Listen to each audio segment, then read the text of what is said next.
우리가 세상에서 사람들과 만나다 보면 때로는 사이도 좋지만 때로는 갈등을 하게 되고 더 나아가서 다투게 되어지고 더 나아가서 분열하게 됩니다. 세상을 살다 보면 우린 종종 이런 일을 당합니다. 부부 사이에도 마찬가지입니다. 처음에는 행복하게 잘 지내지만 시간이 갈수록 부부 사이에 갈등이 생기고 다툼이 생기고 더 나아가서 이혼으로까지 나아갑니다. 우리나라에 최근에 이혼율이 급증하고 있고 이혼 소송도 늘어나고 있습니다. 그래서 나라에서는 가사조정위원회를 두어서 부부간에 서로 원만하게 합의를 이루어서 이혼에 이를 수 있도록 조정하는 위원회가 있기도 합니다. 이처럼 둘 사이에 갈등이 일어날 때 누군가 중재하며 이를 조정하는 것은 너무나 중요한 것입니다. 나라 사이에도 마찬가지입니다. 최근에 곳곳에서 전쟁이 일어나고 있습니다. 러시아와 우크라이나 전쟁은 벌써 4년이 넘은 가운데 있고요.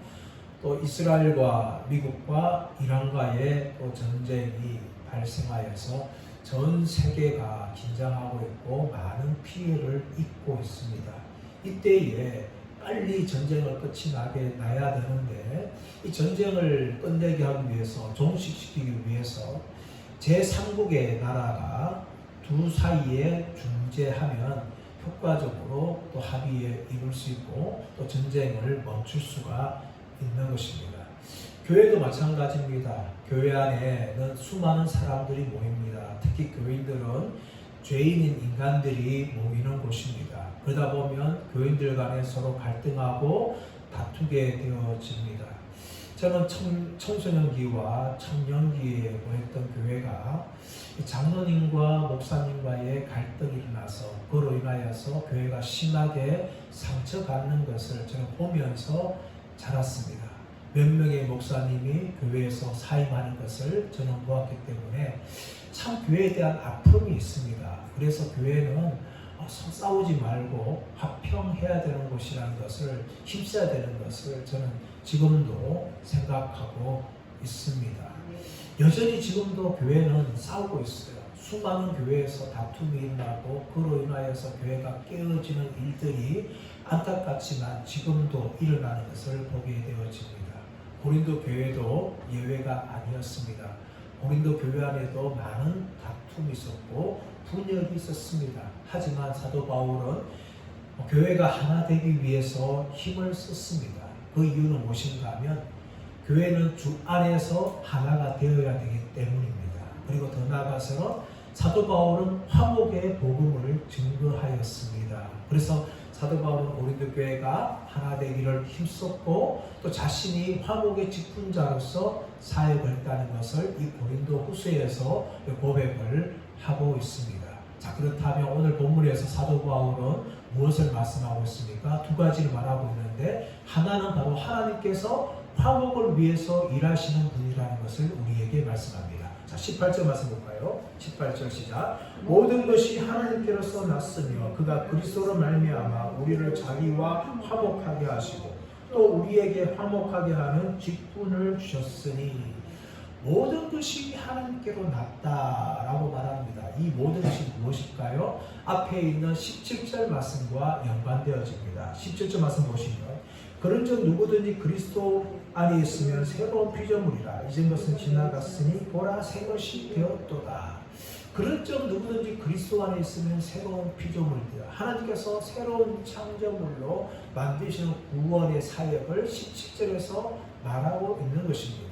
이런 모든 구원의 사역이 누구에서 났다는가 하면 18절에는 하나님께로서 났다라고 말씀합니다. 창세기 1장에서 하나님께서 이 땅의 모든 것들을 하나님의 말씀으로 창조하였듯이 우리 그리스도인들의 모든 구원은 전적으로 하나님께로 났다라고 사도 바울은 말하면서 그것이 바로 그리스도로 말미암은 것이다 라고 18절에서 말합니다. 17절에서는 그리스도 예수 안에 있는 자, 18절에서는 그리스도로 말미암아 라고 말하고 있는 거죠. 이것을 볼 때에 사도 바울은 먼저 하나님께서는 화목을 위해서 일하시는 분이라는 것을 강조합니다. 세상 종교에는 두 가지 종류가 있습니다. 하나는 자신의 노력으로, 자신의 공로로 구원에 이르는 것입니다. 세상의 대부분의 종교가 바로 그런 종교예요. 자신의 선행을 하거나 또 자신이 공덕을 쌓으면 구원을 얻게 되어진다. 이것을 자력 종교라고 부르는 것입니다. 그러나 이 모든 자력 종교는 절대 구원의 길이 될 수가 없는 것입니다. 창세기 3장에서 아담이 하나님의 말씀에 불순종하여서 선악을 알게 하는 나무의 열매를 먹었습니다. 그로 인하여서 하나님의 심판을 받게 되어지는데 에덴 동산에서 쫓김을 당합니다. 하나님께서 에덴 동산 동편에 그룹들을 두시고 두루 돌아다니는 화염검을 두심을 통하여서 다시금 인간이 스스로 에덴 동산으로 돌아오지 못하도록 막아버렸어요. 그러므로 인간이 자기들의 힘을 가지고 자신의 노력과 공덕을 가지고 구원을 얻는다는 것은 도저히 일어날 수가 없는 것입니다. 그래서 하나님께서는 다른 길을 준비하신 것이죠. 이것이 하나님의 구원의 길인데 그 다른 길은 무엇입니까? 바로 예수 그리스도로 말미암아 구원을 얻는 길입니다. 이것은 오직 믿음으로 얻게 되어지는데 예수님은 어떤 분이십니까? 바로 예수님은 하나님과 우리 사이의 유일한 중보자가 되십니다.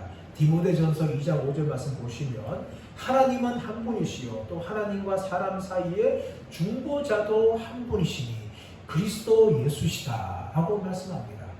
하나님은 한 분이시고 하나님과 우리 인간 사이의 중보자는 오직 유일한 예수 그리스도라는 것을 말씀하고 있습니다. 사도행전 4장 12절에서도 천하 사람 중에 구원을 얻을 만한 다른 이름을 우리에게 주신 일이 없음이라 라고 말씀하고 있는 거죠. 이처럼 성경은 오직 예수 그리스도만이 유일한 구원의 길이라는 것을 말씀하고 있는 것입니다. 그리고 예수님의 죽음을 통하여서 십자가의 죽음을 통하여서 예수님은 구원의 길을 열어주셨습니다. 골로새서 1장 21절 22절 말씀 보시면 전에 악한 행실로 말미암아 미움으로 원수가 되었던 너희를 이제는 그의 육체의 죽음으로 말미암아 화목하게 하사 너희를 거룩하고 흠없고 책망할 것이 없는 자로 그 앞에 세우고자 하셨으니 라고 말합니다. 그의 육체의 죽음으로 말미암아 구원의 길을 여셨다는 것이죠. 에베소서 2장 13절 15절 말씀에서도 이제는 전에 멀리 있던 너희가 그리스도 예수 안에서 그리스도의 피로 가까워졌느니라. 그는 우리의 화평이신지라. 둘로 하나를 만드사 원수된 것 곧 중간에 막힌 담을 자기 육체로 h으시고 또 십자가로 이 둘을 한 몸으로 하나님과 화목하게 하려 하시니라. 하나님과 우리 죄인인 인간들이 화목하게 되는 방법이 뭡니까? 바로 예수 그리스도께서 우리를 대신하여 이 땅에 오셔서 십자가에 죽으셨다는 것입니다. 그것이 바로 하나님께서 우리 인간들과 화목되기 위해서 만들어주신 구원의 길이라는 것을 말씀하고 있습니다. 19절 말씀에 보시면 곧 하나님께서 그리스도 안에 계시사 세상을 자기와 화목하게 하시며 그들의 죄를 그들에게 돌리지 아니하시고 화목하게 하는 말씀을 우리에게 부탁하시느니라. 곧 하나님께서 그리스도 안에 계셔서 세상을 자기와 화목하게 하셨다는 것이에요. 하나님께서 그리스도 안에 계셨다는 것은 성부 하나님께서 성자 예수님 안에 그냥 문자적으로 그랬다라는 그런 의미가 아니라 하나님 아버지께서 예수 그리스도의 죽음을 통하여서 예수님과 연합되게 하시고 하나님 아버지와 화목하게 하셨다는 것을 말씀하는 것입니다. 그러므로 화목을 위해서 하나님께서 직접 일하셨고 그리고 그 일하시는 방법은 예수님을 이 땅에 보내셔서 우리 죄를 위하여서 십자가에 죽게 하시고 화목을 위해서 하나님께서 일하셨다는 것을 성경은 우리에게 말씀하고 있습니다. 이런 하나님께서는 어떻게 일하십니까? 바로 화목의 직분을 우리에게 주셔서 하나님께서 일하신다라고 말씀합니다. 자, 20절 말씀 볼까요? 20절 말씀 시작. 그러므로 우리가 그리스도를 대신하여 사신이 되어 하나님이 우리를 통하여 너희를 권면하시는 것 같이 너희를 대신하여 간청하노니 너희는 하나님과 화목하라라고 말씀합니다. 여러분, 하나님께서는 우리에게 화목하는 직분을 주셨고 특별히 사도 바울에게 화목하는 직분을 주셨다라고 말씀하고 있습니다. 20절에서는 우리가 그리스도를 대신하여 사신이 되었다라고 말씀하고 있지만 18절 말씀 보시면 또 우리에게 화목하는 직분을 주셨다라고 말씀하고 있고 19절 하반절에서는 화목하게 하는 말씀을 우리에게 부탁하셨다라고 말씀하고 있습니다. 사도 바울은 하나님께서 자신을 사도로 부르셔서 자신에게 주신 직분이 무엇인가 하면 화목하게 하는 직분이라는 것을 알고 있었어요. 그래서 20절 말씀 보시면 우리가 그리스도를 대신하여 사신이 되었다라고 말합니다. 우리가 그리스도를 대신하여 사신이 되었다. 이 사신이 되었다는 것은 이 프레스부스라는 노인이라는 명사에서 온 프레스뷰어라는 단어입니다. 이 단어는 무엇인가 하면 대사가 되었다는 거예요. 대사. 오늘날 우리 국제관계 속에서 두 나라 사이가 민감하게 반응할 때에 각 나라 대사들이 나서서 중재하는 일을 보게 되어집니다. 대사는 대통령이나 수상을 통해서 파송되어서 다른 나라에 가서 자신이 파송받은 그 나라를 대표하고 그 나라의 자국 국민들을 위해서 일하는 것이 바로 대사예요. 오늘 말씀의 사도 바울은 우리가 그리스도를 대신하여 사신이 되었다. 사도 바울이 대사가 되었는데 누구를 위해서 대사가 되었다고요? 바로 그리스도를 위한 대사라는 것을 말씀하고 있는 것입니다. 이처럼 사도 바울은 그리스도의 대사가 되어서 화목의 복음을 증거함을 통하여 의로우신 하나님과 죄인인 우리 인간들이 화목하게 되기를 위해서 사도 바울이 힘썼다라고 말씀하고 있는 것입니다. 그러면서 사도 바울은 자신이 누구를 위해서 하는 것을 분명히 말씀하면서 자신이 하면서 그 일이 바로 화목하게 하는 직분이라는 것을 말씀하는 것이죠. 이 화목이라는 것은 헬라어는 카탈라소라는 것인데 동전을 가치가 있는 것으로 똑같은 가치가 있는 것으로 바꾸다라는 의미를 가지고 있어요. 사도 바울은 바로 그 화목을 위해서 지금 힘쓰면서 그리스도의 대사가 되어서 이를 힘쓴다라고 말하고 있는 것입니다. 그리고 사람은 하나님과 화목하게 되기를 힘썼는데요. 이 화목하게 하다라는 단어가 두 가지 의미가 있어요. 하나는 능동적인 의미가 있고 수동적인 의미가 있는데 오늘 말씀에서는 화목하게 되었다라고 표현하고 있어요. 물론 우리 한글 번역에 화목하게 하다라고 되어 있지만 따지고 보면 화목하게 되었다는 거예요. 우리가 예수님을 통하여서 하나님과 화목하게 되는 것이죠. 또 동시에 그것은 화목하게 되는 것을 말하고 있는 것입니다. 왜냐하면 이 화목하게 되는 과정 속에서는 하나님께서 전적으로 일하셨고 이 화목이라는 자체는 바로 하나님의 선물이기 때문에 하나님의 선물.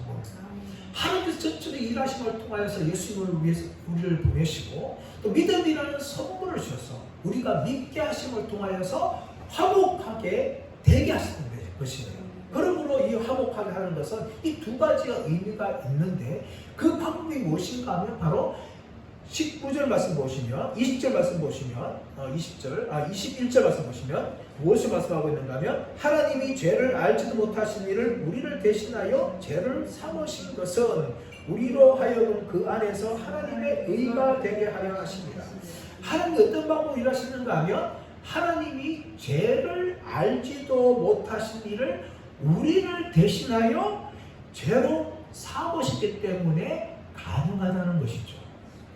여러분, 이 말이 무엇인가 하면 바로 예수님께서는 우리의 죄를 대신 짊어지었다는 것입니다.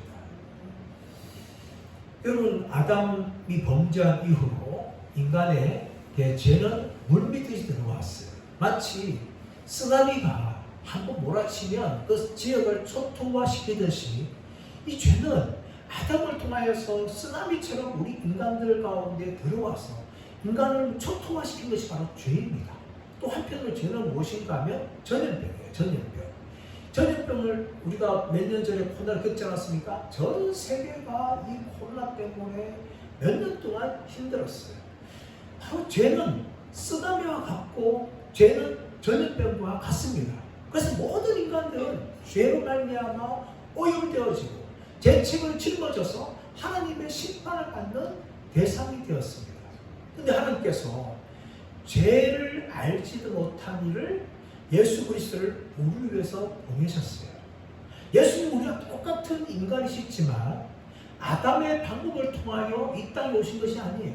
남자의 생식 방법을 통하여서 오신 것이 아니라 성령을 통하여서, 성령님을 통하여서 남자를 알지 못하였던 처녀였던 마리아가 잉태하게 되어지고 그로 인하여서 예수님이 태어나신 거예요. 예수님은 우리와 똑같은 육신을 가진 인간이시지만 한 가지 다른 것이 무엇인가 하면 죄를 알지 못하는 하나님의 아들이었다는 것입니다. 만약에 아담 이후로 인간이 태어나는 그 인간의 생식 방법을 통해 태어났다면 예수님 우리와 똑같은 죄인이었을 것이에요. 그래서 예수님께서 십자가에 죽어봐야 우리를 위한 대속적인 죽음이 안 되는 것입니다. 왜 그렇습니까? 예수님 우리와 똑같은 죄인이기 때문입니다. 하지만 예수님은 죄 없으신 인간이셨어요. 성령님이라는 방법을 통하여서 성령님께서 여자의 몸을 통하여 예수 그리스도를 보내심을 통하여 우리 죄를 위하여서 십자가에 죽게 하시는 이 대속의 죽음을 죽게 하신 것입니다. 그러므로 예수님은요, 우리 인간이 가지고 있는 죄도 갖고 있지 않고 죽음을 보셨지만 죽음에서 부활할 수 있었던 것입니다. 그리고 모든 인간들은 죄의 값을 치러야 됐어요. 그 죄의 값이 뭡니까? 죽음입니다. 로마서 6장 23절에서 죄의 값은 사망이다.